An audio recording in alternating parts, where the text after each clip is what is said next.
নমস্কার নমস্কার নমস্কার নমস্কার নমস্কার নমস্কার নমস্কার নমস্কার আপনাদের সবাইকে সবাইকে সবাইকে সবাইকে নমস্কার। আপনাদের সবাইকে অজস্র শুভ কামনা জানাচ্ছি, সবাইকে স্বাগত জানাচ্ছি আজকের এই শরণাগত অনুষ্ঠানে এবং সবাইকে শুভ সকাল জানাচ্ছি। শুভ সকাল, শুভ হোক, সব কিছু শুভ হোক, সব কিছু শুভ হোক, এইটুকুই তো চাইতে পারি আমরা। আর সকালবেলায় শুভ হোক কথাটা বলতে বড় ভালো লাগে, আপনাদেরও শুনতে নিশ্চয়ই খুব ভালো লাগে। মনের মধ্যে কেমন একটা জোর পাওয়া যায়, মনে হয় যে হ্যাঁ শুভ হবে, নিশ্চয়ই শুভ হবে, এরকম একটা বিশ্বাস কোথাও যদি তৈরি হয় তাহলেই আমার এই শুভ হোক বলার সার্থকতা প্রতিদিন। আজকে একটা বিশেষ দিন, আজকে উত্তম কুমারের জন্মদিন। হ্যাঁ, 1926 খ্রিস্টাব্দে 3রা সেপ্টেম্বর তারিখে উত্তম কুমারের জন্ম হয়েছিল। এই যে লক্ষ লক্ষ কোটি কোটি মানুষকে তিনি আনন্দ দিয়েছেন, সুখ দিয়েছেন, ভাবনার খোরাক দিয়েছেন, এটা একটা মানে আছে কোথাও কোথাও, জীবনের কাছে তো এর একটা তাৎপর্য আছে, তাই তাকে আমরা স্মরণ করি। এবারে বেনি মাধবশীলের পঞ্জিকা অনুযায়ী আজকের দিনটার কথা বলবো। আজকে 17ই ভাদ্র 1431, ইংরেজির 3রা সেপ্টেম্বর 2024, মঙ্গলবার। আজকে অমাবস্যা, দিনের বেলা 6:31 পর্যন্ত। সূর্যোদয়ের সময় ভোর 5:22, সূর্যাস্তের সময় বিকেল 5:52। নক্ষত্র পূর্ব ফল্গুনী। আজকে জন্মে সিংহ রাশি, ক্ষত্রিয় বর্ণ, নরগণ। আমাদের হোয়াটসঅ্যাপে চিঠি পাঠাবার নাম্বার 9831922927। চিঠির গোড়ায় অতি অবশ্যই SG লিখবেন এবং একেবারেই একটা কি বলবো, প্রযুক্তিগত কারণে আপাতত আমাদের চিঠি পড়া যাচ্ছে না আর কি, কিন্তু অবিলম্বে যাবে, অবিলম্বে যাবে, সেটা আমরা সারিয়েই নেব খুব তাড়াতাড়ি, 1-2 দিনের মধ্যেই সারিয়ে নেব। কাজেই আপনারা চিঠি পাঠান, চিঠি পাঠান, চিঠি যে কোনোভাবে হোক যদি পাই তাহলে নিশ্চয়ই সে চিঠি পড়বো। মানে আমি তো বলি শরণাগত অনুষ্ঠানের যাকে বলে সবচেয়ে দামি অংশটা হচ্ছে আপনাদের চিঠিপত্র। এবং যারা কর্তা ব্যক্তি আছেন আমার, তারাও বলেন যে এই যারা শ্রোতা তারা এত ভালো চিঠি লিখতে পারেন, মানে আমাদের কোনো ধারণা ছিল না এইরকম সব এত ভালো ভালো, এত সমৃদ্ধ, এত দামি সব চিঠি। নিশ্চয়ই সব চিঠি নয়, কিন্তু বেশ কিছু চিঠি এত ভালো যে মানে আমাদের বেশ গর্ব হয় আর কি। 92.7 বিগ FM এর মানুষজন হিসেবে বেশ গর্ব হয়। তো যাই হোক, আমাদের হোয়াটসঅ্যাপে চিঠি পাঠান। চিঠি পাঠাবার নাম্বার তো আপনারা জানেন, 9831922927। তারপরে এবারে আজকের অনুষ্ঠান সম্পর্কে বলি। প্রথমে পুরাণ চিরন্তন। পুরাণ চিরন্তনে হনুমান সম্পর্কে বলছিলাম, হনুমানের সাগর লঙ্ঘন নিয়ে কথা বলবো। হনুমানের সাগর লঙ্ঘন নিয়ে আপনারা জানেন মোটের ওপর, মানে এইটুকু জানেন অন্তত যে হনুমান সীতার খোঁজে সেই সাগর লঙ্ঘন করে লঙ্কায় গিয়ে পৌঁছেছিলেন, এইটুকু জানি আমরা। তার ভেতরে কত কি কাণ্ডমাণ্ড হয়েছে বা হনুমান সম্পর্কে কত কি কাণ্ড, সেইগুলো হয়তো জানি না। তার কিছু কিছু কথা শোনাবো আপনাদের। তারপর স্বামী বিবেকানন্দের রচনা থেকে পাঠ, রচনার নাম বৌদ্ধ ভারত, খানিকটা পড়া হয়েছে, আরো খানিকটা পড়া হবে। তারপর কথামৃত থেকে পাঠ, কথামৃতের পর আপনাদের চিঠিপত্র এবং শেষে বাইরে দূরে। আমরা আন্দামান ঘুরে বেড়াচ্ছি। 92.7 বিগ FM এ শরণাগত অনুষ্ঠানে এইবার তাহলে পুরাণ চিরন্তন, হনুমানের কথা। আমি আছি আপনাদের সঙ্গে, আপনাদের সৌমিত্র বসু। তো কিছু কিছু কথা বলা হলো, হনুমানের কম বয়সের কথা, তার সূর্য ধরতে যাওয়ার কথা, তার হনু ভেঙে যাওয়ার কথা এবং তার সূত্র ধরে তার অমিত শক্তিশালী হয়ে ওঠার কথা, এবং সেই শক্তির ফলে যে বাড়াবাড়ি করে ফেলছিলেন হনুমান, তাতে করে তার সেই অভিশাপ পাবার কথা যে তুমি তোমার শক্তির কথা ভুলে যাবে, মনেই পড়বে না। এই যে কথাটা, এই যে অভিশাপটা, যদি কেউ অভিশাপ বলা যায় আর কি। আমার পুরোটাই একে অভিশাপ বলা যাবে বলে মনে হচ্ছে না, এটা সাপে বড় বলা যেতে পারে। তার কারণ সত্যি সত্যি মানুষ যদি নিজের ক্ষমতা সম্পর্কে সচেতন হয়, আমি মানুষ হিসেবে ধরি, তাহলে সে যে কি করতে পারে, মানে আমার কতটা ক্ষমতা আছে আমি যদি জানি, তাহলে সেই ক্ষমতার সমস্তটা ব্যবহার করলে কিন্তু তুলকালাম কাণ্ড হয়ে যেতে পারে। আমরা এই যে ক্ষমতাটাকে ব্যবহার করি না, কেননা আমার কতদূর ক্ষমতা আমি জানি না, সেইটা এক হিসেবে কিন্তু ভালো। এবং সত্যি সত্যি আপনি কি জানেন আপনি কতটা কি করতে পারেন? আমি কি জানি আমি কতটা কি করতে পারি? জানি না। তো জানি না বলেই একটা একটা ধরনের একটা স্থিতি আছে এই পৃথিবীতে, আমার এইরকম করে মনে হচ্ছিল আর কি। একটু উল্টো পাল্টা কথা, যাই হোক। তো হনুমান তো ভুলে গেছেন তার কি কি ক্ষমতা আছে না আছে, সব ভুলে গেছেন। এইবারে আমাদের চেনা গল্পের কাছাকাছি ফিরে আসি। ওই যে জটায়ুর দাদা সম্পাতি, তো অনেক দিন ধরে তার তো ডানা কেটে গেছে, তো পড়েছিলেন। তো নতুন গজানো পাখা নিয়ে উড়ে যাবার আগে বলে গেলেন যে সীতা দক্ষিণ সাগরের অন্য পারে লঙ্কায় আছে। কিন্তু সেখানে যাওয়া যাবে কি করে? 100 যোজন চওড়া এই সাগর, একে অতিক্রম করা তো মুখের কথা নয়। বেশ, তাহলে সেতু বন্ধন করা যাক। কিন্তু সেতু বন্ধন যে করব, তার আগে তো জানা দরকার সীতা সত্যি সত্যি সেখানে আছেন কিনা। অন্তত একজনের তো গিয়ে ব্যাপারটা দেখে আসা উচিত। কে যাবে? অঙ্গদ আর জাম্ববান তারা মিলে একটা মিটিং ডাকলেন। সেই মিটিং এ তো হনুমানও এলেন বলাই বাহুল্য। তারপরে কি হলো বলবার জন্য ফিরে আসছে আপনাদের সৌমিত্র বসু 92.7 বিগ এফএম এ শরণাগত অনুষ্ঠানে। শুনছেন পুরাণ চিরন্তন। গানের পর আরো খানিকটা গল্প বলবো আপনাদের। আপনাদের গানের আগে এই 92.7 বিগ এফএম এ শরণাগত অনুষ্ঠানে যে অঙ্গদ একে একে বানরদের ডেকে জিজ্ঞেস করলে যে আচ্ছা, তোমাদের মধ্যে কে কতটা দূর পর্যন্ত লাফাতে পারবে? বানররাই তো বেশি দূর লাফাতে পারে, তো কতটা পর্যন্ত পারবে? তো কেউ বলল 10 যোজন পারবো, কেউ বলল 20 যোজন পারবো, কেউ 30, 50। কিন্তু সমুদ্র তো 100 যোজন, 100 যোজন পার হতে কে পারবে? তো বাঁদরদের যে বৈদ্য, তার নাম হচ্ছে সুসেন, সুসেন বলল যে আমি 80 যোজন পর্যন্ত লাফাতে পারি, কিন্তু 100 যোজন তো মুশকিল। আর হনুমান তো চুপ করে আছেন। হনুমান তো জানেনই না, মানে মুনি ঋষিরা যা বলেছেন তাকে, সেই যে অগাধ শক্তি তার কথা বেমালুম ভুলে গেছেন।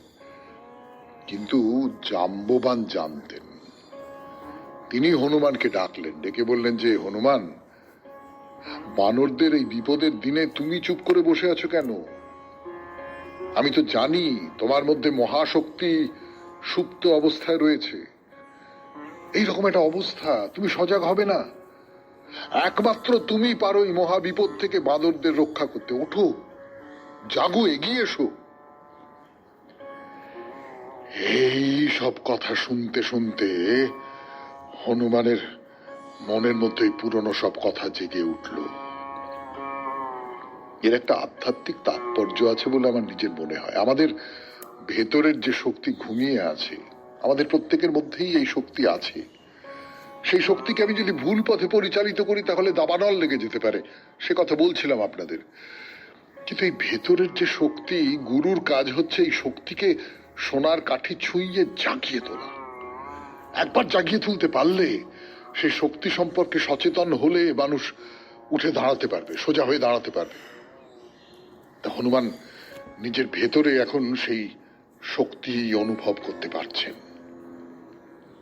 তারপরে কি হলো আপনারা জানেন, কিন্তু সেই জানা গল্প আরেকবার বলবো। দেখবেন তার মধ্যে আরো অনেক খুঁটিনাটি আছে যেগুলো আমরা জানি না বা ভুলে গিয়েছিলাম। কিন্তু আজকে নয়, আবার আগামীকাল 92.7 বিগ এফএম এ শরণাগত অনুষ্ঠানে শেষ করছি পুরাণ চিরন্তন। এবার স্বামী বিবেকানন্দের রচনা থেকে পাঠ, বৌদ্ধ ভারত।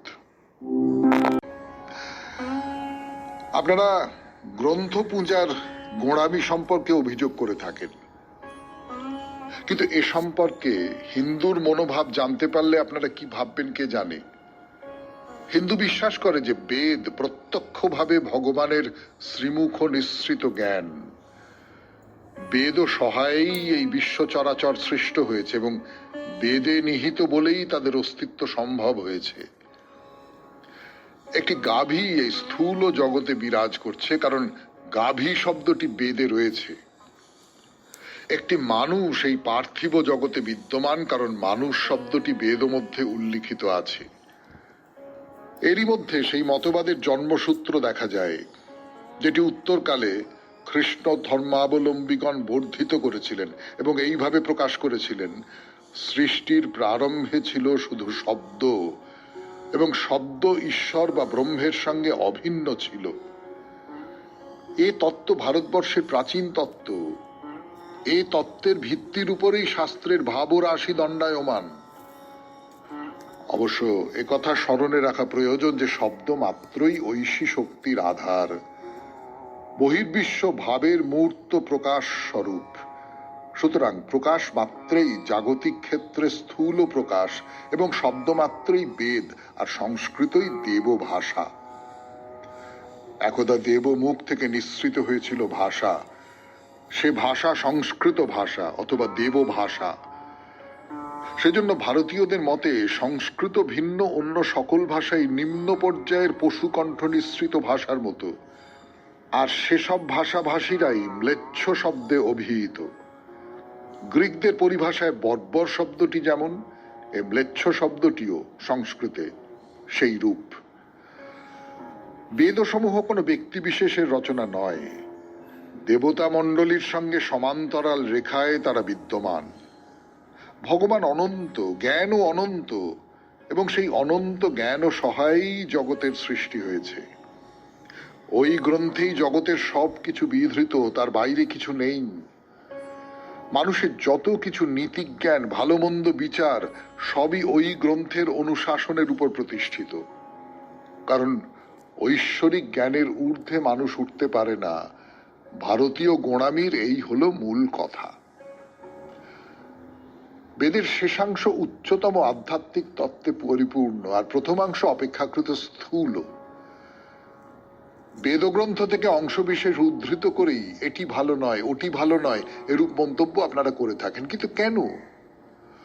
বহু অনভিপ্রেত এবং মন্দ অনুশাসনের মধ্যে নিহিত আছে, এই জন্য তা হয়তো আছে। কিন্তু ওল্ড টেস্টামেন্টেও তো এ জাতীয় ব্যাপার আছে। প্রাচীন গ্রন্থ মাত্রেই এমন বহু বিচিত্র মত, বহু উদ্ভট চিন্তার উল্লেখ আছে যা আজকের দিনে আমরা পছন্দ করব না। এই মতবাদটি ভালো নয়, আমার নীতিবোধে এটি বাধে। এ জাতীয় উক্তির কারণ সম্বন্ধে প্রশ্ন উত্থাপন করলে অথবা কেন আপনার নীতিতে বাধে কথা জিজ্ঞাসা করলে উত্তর আসে, না, এর মধ্যে কোনো প্রশ্ন বা যুক্তির অবকাশ নেই। এই যদি অবস্থা হয় তবে স্তব্ধ হও, দূরে সরে থাকো। বেদের যে নির্দেশ সেটি পালন করাই বিধি। বেদ নির্দিষ্ট ভালো মন্দই শেষ কথা। সে বিষয়ে কোনো প্রশ্ন উত্থাপন করা মানুষের অধিকার বহির্ভূত। শুনলেন স্বামী বিবেকানন্দের রচনা থেকে পাঠ। বৌদ্ধ ভারত 92.7 বিগ FM এ শরণাগত অনুষ্ঠান শুনছেন। আমি আছি আপনাদের সঙ্গে, আপনাদের সৌর। এবারে কথামৃত 92.7 বিগ FM এ শরণাগত অনুষ্ঠান শুনছেন।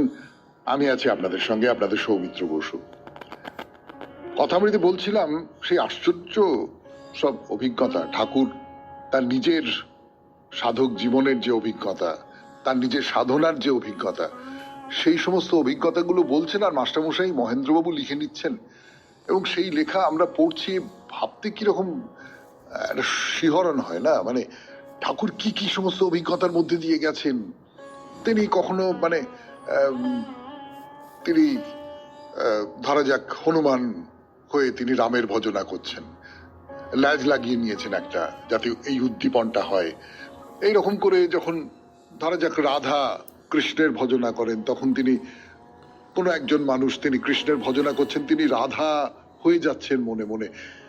এই এই এই এই সব অভিজ্ঞতার কথা বলছেন। এবং তারপরে বলছেন যে তন্ত্রমতের সাধনা সমস্তটা এক, সবটা এক। উচ্ছিষ্ট পড়ে আছে, সারা রাত ধরে পড়ে থেকেছে, কে না কে মুখ দিয়েছে। বাবা খেপার সম্পর্কে এরকম একটা কথা শুনেছিলাম আমরা, যে বাবা খেপা ওই কে না কে মুখ দিয়েছে, উচ্ছিষ্ট নোংরা, তাই খাচ্ছেন। কোন রকমের কোনো ভেদাভেদ জ্ঞান নেই, সবটাই তিনি, সবটাই তিনি, তার মধ্যেই সমস্তটা, এই এই এইরকম একটা বোধের জায়গা থেকে ঠাকুর বলছেন। মানে এটা কল্পনা করলেও কিরকম লাগে একটা, যে কুকুরের ওপর চড়ে তার মুখে লুচি দিয়ে খাওয়াতাম আর নিজেও খেতাম। মানে খানিকটা কুকুরকে খাওয়ালেন, সে কুকুরের উচ্ছিষ্ট ঠাকুর নিজে খাচ্ছেন। ওই সর্বং বিষ্ণুময়ং জগৎ, সমস্ত জগৎটাই তো বিষ্ণু, বিষ্ণুময়। কুকুরও বিষ্ণু, আমিও বিষ্ণু, তাহলে ভেদ করে কি হবে? তাহলে তফাৎটা কি হলো? মাটিতে জল জমবে তাই আচমন, আমি সে মাটিতে পুকুর থেকে জল দিয়ে আচমন করলুম, এইরকম এইরকম সব। ঠাকুর কি বলছেন? বলছেন অবিদ্যাকে নাশ না করলে হবে না। আমি তাই বাঘ হতাম, হয়ে অবিদ্যাকে খেয়ে ফেলতাম। এই যে বাঘ হওয়া কেমন করে হতেন আমি জানি না, বাঘের মতন করে আচার আচরণ করতেন কিনা আমি জানি না, কিন্তু এইটার ভেতর থেকে যে কথাটা বেরিয়ে আসছে, অবিদ্যা যাকে বলে, যাকে অবিদ্যা বলে, যে অবিদ্যার ভেতর থেকে বেরিয়ে আসে লোভ, যে অবিদ্যার ভেতর থেকে বেরিয়ে আসে রিপু, সেই অবিদ্যাকে খেয়ে ফেলতে হবে, আমাকেই খেতে হবে। আমারই ভেতরে কোনো একটা ভালো কিছু আছে, আমারই ভেতরে কোনো একটা সেই বাঘ আছে, সেই বীর্যময় বাঘ, সে বাঘ যেন অবিদ্যাকে খেয়ে ফেলতে পারে। আপনার ভেতরেই শক্তি আছে, সেই শক্তি আপনি অনুভব করুন, এবং সেই শক্তি দিয়ে আপনি যা কিছু অবিদ্যা বলে মনে করেন, যা কিছু অবিদ্যা বলে আমরা জানি, সেই সমস্ত কিছুকে ধ্বংস করে ফেলতে হবে। এইটা হলো আমাদের কাজ, বস্তুত এইটাই হলো সাধনা।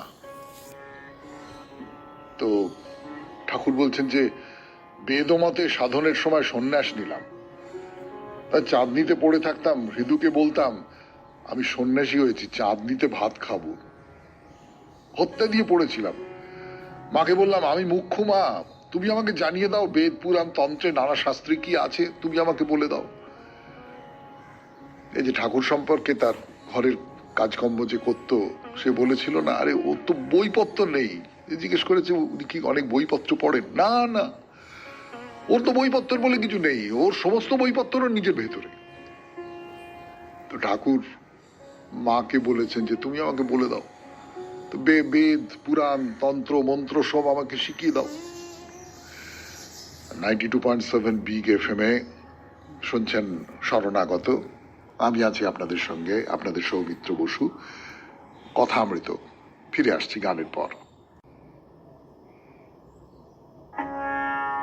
গানের পর ফিরে এলাম কথা অমৃত নিয়ে। 92.7 বিগ FM এ শুনছেন শরণাগত, জীবনের সহজ পাঠ এই শরণাগত। এইটা না, এই যে ঠাকুর বলছেন যে আমাকে সবটা শিখিয়ে দাও, এরকম একটা ব্যাপার হয়েছিল যে ঠাকুর কি অবতার? মানে তার কম বয়স তখন, ঠাকুর কি অবতার? পণ্ডিতারা এসেছেন বিচার করবার জন্য, কি অবতার না অবতার নয়, এরকম বলছেন যে অবতার নয়। না না না না, অবতার শাস্ত্রে বলছে এই সেই অমুক তমুক হেন তেন ইত্যাদি ইত্যাদি। ঠাকুর তাদের তর্কে হারিয়ে দিলেন। কি করে হলো এটা? ঠাকুর বললেন, আমি মাকে গিয়ে বললেন, মা আমি তো কিছু জানি টানি না, এরা সব পণ্ডিত লোক, এরা সব সব কি বলতে এসছে, আমি কি বলবো, তুই আমাকে বলে দে। মা বলে দিলেন। মানে ভেতরের যে সুপ্ত জ্ঞান, সেই জ্ঞানটাকে জাগিয়ে দিলেন। সেই যে একেবারে ভেতরের যে জ্ঞানটা আছে, সেই জ্ঞানটাকে জাগিয়ে দিলেন মা। তো মাকে বলেছেন যে আমি মুখ্য, তুমি আমাকে জানিয়ে দাও বেদ পুরাণ তন্ত্রে নানা শাস্ত্রে কি আছে। তো মা বললেন বেদান্তের সার হচ্ছে ব্রহ্ম সত্য জগৎ মিথ্যা। যে সচ্চিদানন্দ ব্রহ্মের কথা বেদে আছে তাকে তন্ত্রে বলে সচ্চিদানন্দ শিব, আবার তাকেই পুরাণে বলে সচ্চিদানন্দ কৃষ্ণ। তাহলে তন্ত্রে হচ্ছে সচ্চিদানন্দই হলেন শিব, আর পুরাণে বলছে সচ্চিদানন্দই হলেন কৃষ্ণ। এই সচ্চিদানন্দই হলেন একেবারে আসল কথা, শেষ কথা। সচ্চিদানন্দ গীতা 10 বার বললে যা হয় তাই গীতার সার, অর্থাৎ গীতা গীতা গীতা গীতা গীতা গীতা গীতা গীতা ত্যাগ করো, ত্যাগ করো। উপনিষদে আছে তেন তক্তেন ভুঞ্জিথা, ত্যাগের দ্বারা ভোগ করো। তুমি যে ত্যাগ করতে পারছো, এই ত্যাগ করতে পারার আনন্দ, এইটাকে ভোগ করো। ত্যাগ, ত্যাগ হচ্ছে আসল কথা। তাকে যখন লাভ হয়, বেদ বেদান্ত পুরাণ তন্ত্র কত নিচে পড়ে থাকে, তখন উচ্চারণ করার জো নেই। এটি কেন হয়? সমাধি থেকে অনেক নেমে না এলে উচ্চারণ করতে পারি না। আমি তাকে পেয়ে গেছি। এই যে ঠাকুরের কথা তো বহুবার বলেছি, বহুবার পড়েছি, যে আমি আসল লোকটাকে পেয়ে গেছি ভাই। তারপরে তার কত সম্পত্তি আছে, কত টাকা আছে, কত বড় বাগান বাড়ি আছে, কত কি আছে, ওসব জেনে আবার কি হবে? আসল লোকটাকে তো আমি পেয়ে গেছি। আসল লোকটাকে যদি পেয়ে যাই, তাহলে আর ওকার দিয়ে ডাকবার, সাধনা করবার ওসব দরকার হয় না। সাধনার যে থাকেই পৌঁছলে সেই আসল লোকটিকে পাওয়া যায়। এইগুলো সব তার চেয়ে অনেক নিচে থাক। প্রত্যক্ষ দর্শনের পর যা যা অবস্থা হয় শাস্ত্রে আছে, সে সব আমার হয়েছিল। বালকবৎ, উন্মাদবৎ, পিশাচবৎ, জড়বৎ। বালক যেমন করে কোনো কিছুকে বিশ্বাস করে, যা কিছু সে দেখে তাকে বিশ্বাস করে, কিংবা পাগলের মতো হয়ে যায়। চৈতন্যদেবের কথা বলছিলাম আমরা। চৈতন্যদেবকে মাঝে মাঝে মনে হয় না উন্মত্ত হয়ে আছেন, তা পিশাচের মতন। যা অখাদ্য কুখাদ্য খাচ্ছেন, পচা মরা তাই খাচ্ছেন। অথবা জড়বৎ, স্থির হয়ে আছে, স্থির। 92.7 বিগ এফএম এ শরণাগত অনুষ্ঠানে শুনছেন কথামৃত থেকে পাঠ। আরো পাঠ করবার জন্য আপনাদের সৌমিত্র বসু ফিরে আসছে। একটু গান হয়ে যাক। কি কি দর্শন করেছেন তিনি, এ ভাবা যায় না। মানে আমরা যারা সংসারী লোক, আমরা যারা এই সব এই পার্থিব জীবনের মধ্যে, এই সব কিছুর মধ্যে একেবারে বিজড়িত হয়ে রয়েছি, তারা কি কল্পনা করতে পারি যে এই সব ব্যাপারগুলো, সেগুলো একজন বলছেন এবং একজন লিখে নিয়েছেন এবং সেইটা আমাদের কাছে চলে আসছে, আমরাও পড়তে পাচ্ছি, দেখতে পাচ্ছি, মনে মনে অনুভব করতে পাচ্ছি। কিরকম দর্শন! কখনো দেখতাম জগৎময় আগুনের স্ফুলিঙ্গ, কখনো চারিদিক যেন পাড়ার হ্রদ ঝকঝক করছে, আবার কখনো রূপ গলার মতো দেখতাম, কখনো দেখতাম রং মশালের আলো যেন জ্বলছে। তাহলেই হলো শাস্ত্রের সঙ্গে ঐক্য হচ্ছে। আমি একেবারে অন্য জায়গা থেকে একটা কথা বলি, এটা শাস্ত্র অনুমোদিত কথা নয়, এটা আপনাদের সৌমিত্র বসুর মনে হয়েছে তাই সে বলছে, আপনারা প্রশ্রয় দেন তাই সে বলছে। এই যেগুলো দেখছেন, আগুনের স্ফুলিঙ্গ, পাড়ার হ্রদ ঝকঝক করছে, রূপগলার মতন, রং মশালের আলো, মানে নানান রঙের আলো, সবটার মধ্যে কিন্তু আলো আছে। দেখুন, সবটার মধ্যে আলো আছে। তার মানে আমরা এই যে অন্ধকারের মধ্যে বাস করি, মায়া দিয়ে ঘেরা একটা অন্ধকার ঘেরাটোপ, তার বাইরে একটা আলোর জগৎ আছে। সেই আলোর নানান রূপ, সেই রূপের কথা বলছেন ঠাকুর শ্রী রামকৃষ্ণ পরমহংসদেব। সেই রূপকে দর্শন করবার যে অভিজ্ঞতা, সেই অভিজ্ঞতার কথা বলছেন তিনি। আজকের মতো শেষ করি কথামৃত থেকে পাঠ। 92.7 বিগ এফএম এ শরণাগত অনুষ্ঠানে আপাতত চিঠি পড়া যাচ্ছে না অনিবার্য কারণে, আপনারা জানেন, কাজেই বাইরে দূরে। ফিরে আসছি গানের পর। চিঠিপত্র 92.7 বিগ এফএম এ শরণাগত অনুষ্ঠানে। ক্ষমা ব্যানার্জি চিঠি লিখেছেন ভবানীপুর থেকে। ঝুলন নিয়ে চিঠি, কিন্তু ছোটবেলার ঝুলন নিয়ে চিঠি নয়। পড়ি, চিঠিটা পড়ি, তাহলেই আপনারা বুঝতে পারবেন। শ্রদ্ধেয় দাদা, ছোটবেলার ঝুলন যদিও আজকের বিষয়, তবু আমি আপনার কাছে মাপ চেয়ে বিষয়টি একটু বদলে নিচ্ছি। আমি ছোটদের ঝুলন নিয়ে বলি একটু। আরে বলুন বলুন বলুন। আমরা বড় হয়ে গিয়ে তো এই ঝুলন টুলন আজকাল করার কথা ভুলেই গেছি। আমরা এখন ঝুলন যারা করে, যদি কেউ করে, আমি যে খুব একটা চারপাশে দেখি এমনটা নয়, তাদের বাবা মা হয়ে গেছি, জেঠু জেঠিমা হয়ে গেছি। ফলে আপনি ছোটদের নিয়ে যে ঝুলন করছেন তার কথা তো আমরা সাগ্রহে শুনবো। বলুন। আমার কিছু সাঙ্গ পাঙ্গ আছে, মানে আমার একটা ছোট্ট স্কুল আছে যাতে আমি দিদিমণি হলেও সেখানে আমরা সবাই রাজা। মানে 3 বছরের খুদে যেমন আছে, 15 বছরের কিশোর কিশোরী আছে, আবার আমার মতো বুড়িও আছে। তাই সেখানে আমরা আপন খেয়ালে পড়াশোনা যেমন করি, নাচ গান নাটক করি, আবার নানান রকম হাতের কাজও করি। তাই আমাদের খুদে বন্ধুরা ঝুলন সাজাবে না তাই কখনো হয়? মাটি বালি ইটের তো অভাব নেই। কলকাতা শহরে অনবরত বাড়ি ভাঙা গড়ার কাজ চলে এবং সেখানে দলবল নিয়ে হাজির আমার সেনাবাহিনী। ছোট ছোট হাতে হাঁপাতে হাঁপাতে নিয়ে আসে মাটি বালি স্টোন চিপস। আর এখন অনলাইনের দৌলতে পিচবোর্ডের অভাবও নেই। কিছু বড় বড় জিনিস কিনলে থার্মোকলও জুটে যায়। আমার স্কুলটা পিজির পেছন দিকে। ওখানে বিখ্যাত একটি শেতলা মন্দির আছে। ওখানে জ্যৈষ্ঠ মাসে খুব বড় করে বাৎসরিক পুজো হয়, মেলাও বসে। মাটির পুতুল, প্লাস্টিকের গাছ কিনে রাখা হয়। আবার তুলো কাপড় দিয়েও কিছু পুতুল তৈরি হয়। ব্যাস, আর কি চাই? পাহাড়, বাড়ি, রাস্তা, লোকজন, জন্তু জানোয়ার সবই তৈরি হলো। একটু বড়রা সাজায় আর ছোটরা জোগাড়ে। ও হ্যাঁ, ভুলে গেছি, শুধু সাজালেই তো হবে না, রং করতেও তো হবে নাকি? পাতা ভিজিয়ে চটকে সবুজ রং, হলুদ গোলা জলে হলুদ রং, সিঁদুর আলতা দিয়ে লাল রং, ফুলের পাপড়ি দিয়ে নীল গোলাপি রং তৈরি হলো। তাছাড়া একটা রঙের সঙ্গে অন্য রং মিশিয়ে তৈরি হয় বিভিন্ন রং। গাছ তৈরিও একটা পর্ব। কোনো ভাঙা পাঁচিল থেকে বট গাছের পাতা একটু আগাছা, কোনো বাড়িতে গাছ থাকলে সেখান থেকে ছেয়ে চিনতে কিছু ডালপালা, কোনো বাড়ির বড়রা হয়তো দুটো ছোট টব দিয়ে দিলেন। মাসখানেক ধরে চলে ঝুলন পর্ব। তবে আজকাল স্কুলের যা চাপ, তাই আমার অঙ্গনওয়াড়ি স্কুলের জন্য ঠিক মতো সময় দিতে পারে না বেচারারা, ওই শনিবার বা ছুটির দিন। তবে সবকিছুই যে খুব সহজে হয় তা কিন্তু নয়। মাঝে মধ্যে ধুন্ধুমার লেগে যায়, তখন গেল গেল রব ওঠে, কারণ সবাই তো তাদের পাণ্ডিত্য দেখাতে চায়।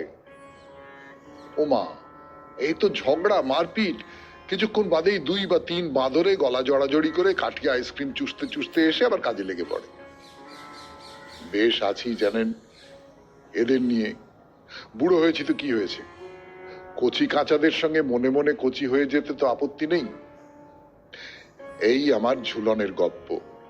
জন্মাষ্টমী অব্দি সাজানো থাকবে, তারপর পরের বছরের অপেক্ষা, আবার অন্য কিছু নিয়ে মেতে ওঠা। বাঙালির 12 মাসে 13 পার্বণের তো কমতি নেই। নমস্কারান্তে ক্ষমা ব্যানার্জি, ভবানীপুর। দুটো কথা বলবার। প্রথম যে কথাটা সেটা হচ্ছে, আপনি নিয়মিত শরণাগতে চিঠি লিখবেন। সব চিঠি যে পড়া হবে, চোখে পড়বে এমনটা নাও হতে পারে, কিন্তু লিখবেন। আপনার গদ্যটি বড় ভালো, বড় ভালো। আর 2 নম্বর কথা হচ্ছে যে আপনাকে আমার খুব হিংসে হচ্ছে। আপনি এই যে ছোটগুলোকে নিয়ে এই রকম কি বলবো, এই সমস্ত নানান রকম ঝামেলা করে বেড়াচ্ছেন, ছোটপনা করে বেড়াচ্ছেন, এইটাতে আমার বুকের ভেতরে হিংসে একেবারে রি রি করছে। এই হিংসে নিয়ে শেষ করলাম আজকের চিঠি পড়া 92.7 বিগ FM এ শরণাগত অনুষ্ঠানে। এরপর গান, গানের পর বাইরে দূরে, আন্দামান, দিগলিপুর। 0.7 বিগ FM এ শরণাগত অনুষ্ঠানে। আচ্ছা, দিগলিপুর না ডিগলিপুর, মানে যে মদনরে নেমেছি আমরা, ইংরেজিতে তো দ বলে কিছু নেই, সবটাই ড, ডি। তবে বাঙালি জিভে দিগলিপুর বললেই বোধহয় ঠিক ঠিক বলা হবে, তাই না? সে যাই হোক, এই যে দিগলিপুর, তাই বলি, ম্যাপে যদি দেখেন সমুদ্রের মধ্যে লম্বাটে একটা দ্বীপ, খানিকটা ইংরেজির বিস্ময় চিহ্নের মতো দেখতে লাগে। সেইখানে নেমেই আমাদের প্রথম তীর্থস্থান মুরুগানের মন্দির দর্শন। যদিও এর আগে বলেছি এটা ওই আন্দামানের রাজধানী পোর্ট ব্লেয়ারের আওতার মধ্যেই পড়ে, কিন্তু মূল যে পোর্ট ব্লেয়ার তার থেকে দূরত্ব কিন্তু কম নয়, বেশ বেশি। কিছু না হোক 298 কিলোমিটারের মতো। তো এইখানে এই যে মুরুগান মন্দির, এই মুরুগানের পুরো নাম হলো ভেট্টিমালাই মুরুগান। খুব বিখ্যাত মন্দির, আন্দামানের সবচেয়ে বিখ্যাত মন্দিরগুলোর মধ্যে একটা। মুরুগান হলেন শিবের পুত্র। মানে নাম শুনে তো আগেই বুঝতে পেরে গেছেন দক্ষিণ ভারতীয় দেবতা, মানে দেবতাদের যদি কোনো এলাকা অনুযায়ী ভাগ করা যায় আর কি। তবে পূর্ব ভারত বা উত্তর ভারতের দিকে তিনি খুব প্রচলিত নন, তাতে বোঝাই যাচ্ছে এই নামটা আমাদের খুব চেনা নয়। কিন্তু আমি যদি বলি যে এটা আসলে কার্তিকেয়র মন্দির, তাহলে আপনি এই দেবতাকে খানিকটা নিজের করে নিতে পারবেন, খানিকটা চেনাশোনা দেবতা হয়ে উঠবে, তাই তো? যদিও কার্তিকের পুজো আমাদের এখানে যে খুব বেশি মানে পুজো হয়, মন্দির যে খুব বেশি হয় এমনটা নয়। মুরুগান হলেন কার্তিক। এই যে মন্দিরটা, এও একেবারে দক্ষিণ ভারতীয় মন্দিরের যে ধাঁচা সেই রকম করে তৈরি। দেখে মনে হবে আপনি তামিলনাড়ু কি মাদুরাই কি কোচি এইরকম কোন জায়গায় গিয়ে পৌঁছেছেন, এবং অসাধারণ সুন্দর কারুকর্ম। তবে একটা কথা, এই মুরুগানের মন্দিরে যেতে গেলে উৎসবের সময় যাওয়াটা ভালো, অনেক কিছু প্রাপ্তি ঘটবে তখন। তাহলে চলুন, মুরুগানের মন্দির। 92.7 বিগ এফএম এ শরণাগত অনুষ্ঠান শুনছেন।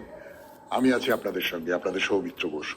কি হাঁটুর গানের পর ফিরে এলাম 92.7 বিগ এফএম এ শরণাগত অনুষ্ঠানে। মুরুগান মন্দিরের দিকে যাচ্ছি আমরা। বন্দরে নামলাম, নেমে এবার রাস্তা ধরে সোজা চলেছে আমাদের গাড়ি। পথটা বড় সুন্দর, দেখলে বিশ্বাসই হতে চাইবে না আপনি বাংলা থেকে দূরে সমুদ্র পার হয়ে অন্য একটা দ্বীপে এসেছেন। দুপাশটা এবারে সবুজে সবুজ। বাংলার গ্রাম যেরকম হয় না, সবুজ গাছপালা, ক্ষেত খামার, টলটল করছে পুকুরের জল, মাঝে মাঝে বাড়ি, তার মধ্যে দিয়ে পিচের রাস্তা গিলতে গিলতে এগিয়ে চলেছে আপনার গাড়ি। এই যে এসে পড়েছি মন্দিরের সামনে। প্রথমে তো মন্দিরের তোরণ, হালকা হলুদ আর কালো রঙের চৌকো থামের ওপরে সবুজ ঘন গোলাপি হালকা গোলাপি রঙের ধাপ, তার উপরে দাঁড়িয়ে আছে এই তোরণের মাথাটা, ভারী সুন্দর। তোরণের ঠিক মাঝখানে 3 দেবতার মূর্তি, পুরোটাই সোনালী, দেবতার মূর্তিও সোনালী। এত নিচু থেকে ভালো বুঝতে পারিনি, মনে হলো ত্রিদেব, মানে ব্রহ্মা বিষ্ণু মহেশ্বর। পেরিয়ে এলাম সেই তোরণ, পিচের রাস্তা এগিয়ে চলেছে। খানিকটা এগিয়ে আপনার বাঁ দিকে একটা সিঁড়ি পড়বে।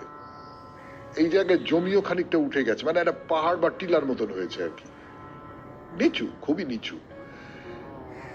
তো এইখানে সিঁড়ি করে দেওয়া হয়েছে, কিন্তু সিঁড়িটা দেখে তাক লেগে যাবে আপনার। বিচিত্র বর্ণের সিঁড়ি, প্রত্যেকটা ধাপে লাল সাদা লাল সাদা লাল সাদা লাল সাদা রং করা, লাল সাদা, তার পাশে লাল, তার পাশে সাদা, পাশে আবার রেলিং আছে নীল রঙের। মানে সবটা মিলিয়ে কিরকম একটা চোখে লাগে আর কি, চোখের মধ্যে বেশ ইয়ে করে। আসলে দক্ষিণ ভারতীয়রা কে জানে কেন, সেটা তার কোনো সমাজতত্ত্বের কারণ আছে কিনা সে পণ্ডিতেরা বলতে পারবেন, রং খুব পছন্দ করেন। তাদের মন্দির দেখলে সেটা খুব ভালো করে বোঝা যায়। বা মেয়েরা দেখবেন নানান রকমের সব ফুল মাথায় দেন, ভারী সুন্দর, ভারী চমৎকার লাগে। তো এই সিঁড়ি দিয়ে ওপরে উঠে যেতে পারেন। আবার সামনের দিকে তাকিয়ে দেখুন, আবার একটা তোরণ, ওই আগের তোরণের মতো, সেখান দিয়েও এগিয়ে যেতে পারেন। এই আপনি এসে পড়লেন মুরুগান মন্দিরের সামনে। এবার মন্দিরটা বাইরে থেকে দেখতে কেমন তার একটা সাধ্যমতো বর্ণনা তো দিতে হবে, কিন্তু সেইটাই আজকে আর হবে না, পরের দিন। মুরুগান মন্দিরের সামনে দাঁড়িয়ে থেমে গেল আজকে শরণাগত।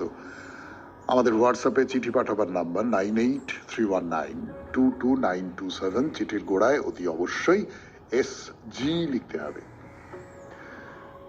এবার কবিতা। বিদ্রুপবান উদ্যত করি এসেছিল সংসার, নাগাল পেল না তার। আপনার মাঝে আছে সে অনেক দূরে, শান্ত মনের স্তব্ধ গহনে ধ্যানের বিনার সুরে রেখেছে তাহারে ঘিরি, হৃদয় তাহার উচ্চ উদয়গিরি, সেথা অন্তর লোকে সিন্ধু পারের প্রভাত আলোক জ্বলিছে তাহার চোখে। সে আলোকে এই বিশ্বের রূপ অপরূপ হয়ে জাগে, তার দৃষ্টির আগে বিরূপ বিকল খণ্ডিত যত কিছু বিদ্রোহ ছেড়ে বিরাটের পায়ে করে এসে মাথা নিচু। সিন্ধু তীরের শৈলতটের পরে হিংসামুখর তরঙ্গ দল যতই আঘাত করে, কঠোর বিরোধ রচি তুলে তত অতলের মহালীলা, ফেনিল নৃত্যে দামামা বাজায় শিলা। হে শান্ত, তুমি অশান্তিরেই মহিমা করিছ দান, গর্জন এসে তোমার মাঝারে হলো ভৈরব গান। তোমার চোখের গভীর আলোকে অপমান হলো গত, সন্ধ্যা মেঘের তিমির রন্ধ্রে দীপ্ত রবির মতো। খুব ভালো থাকবেন, আনন্দে থাকবেন। নমস্কার। নমস্কার নমস্কার নমস্কার নমস্কার নমস্কার নমস্কার নমস্কার নমস্কার আপনাদের সবাইকে সবাইকে সবাইকে সবাইকে নমস্কার। আপনাদের সবাইকে অজস্র শুভ কামনা জানাচ্ছি, সবাইকে স্বাগত জানাচ্ছি আজকের এই শরণাগত অনুষ্ঠানে, এবং সবাইকে শুভ সকাল জানাচ্ছি। শুভ সকাল, শুভ হোক, সব কিছু শুভ হোক, সব কিছু শুভ হোক, এইটুকুই তো চাইতে পারি আমরা।